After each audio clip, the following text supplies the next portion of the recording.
Welcome to Bama Central's Instant Analysis after the Alabama softball team beat Southeastern Louisiana 12-2 on Sunday afternoon here at Rhodes Stadium to clinch a spot in Super Regionals for the 18th time in program history. And just hearing that score, 12-2, it's not what we've heard much from Alabama softball lately, even going back to our last video after Friday's game, which they won 1-0 over USC Upstate. It was a change of pace for sure. Will take us through a little bit of what happened in that first inning. Yeah, it started with a leadoff bunt single, which is exactly why Kristen White's at the top of the lineup with that speed, fastest player on the team, per head coach Patrick Murphy. It really paid off, but the team just strung together a lot of really consistent at-bats, even more than the scoring. They had 9 runs on 10 hits in that first inning, which was an outburst that I don't know how many people really saw coming. Even Southeastern Louisiana head coach Rick Freeman said he didn't think that was going to happen. But more than just the numbers, the team just put together some really good at-bats, some tough pitches getting fouled off with 2 strikes, working up the counts. They saw the same pitcher twice after the starter exited and then later came back in with 2 outs. Just a lot going on. I mean, if you play on the team, you're probably thinking a lot going on in the best of ways. Just what the doctor ordered at just the right time.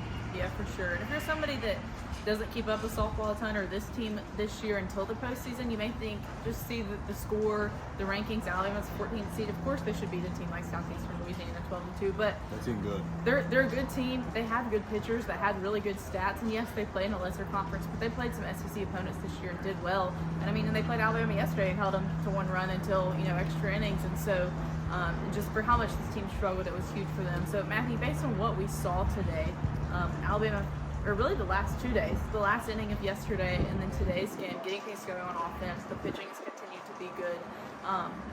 Do you think this can translate into some super regional success for Alabama next weekend, which, looking at the most recent score update, will all more than likely be Tennessee?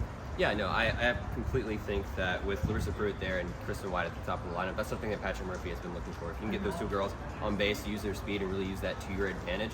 You got guys like Keely Cahalan who had 4 RBIs today, and really just getting those people on base and pushing them across.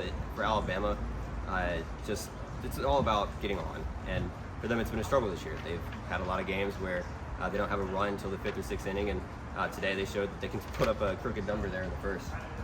Get them on, get them over, get them in. That's fundamental sometimes, and it worked to perfection today.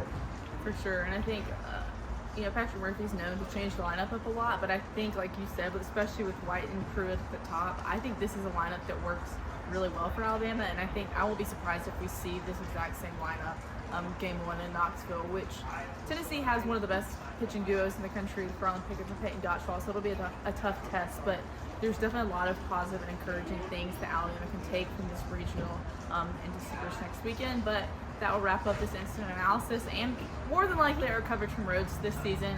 But thank you for watching and thank you for following along.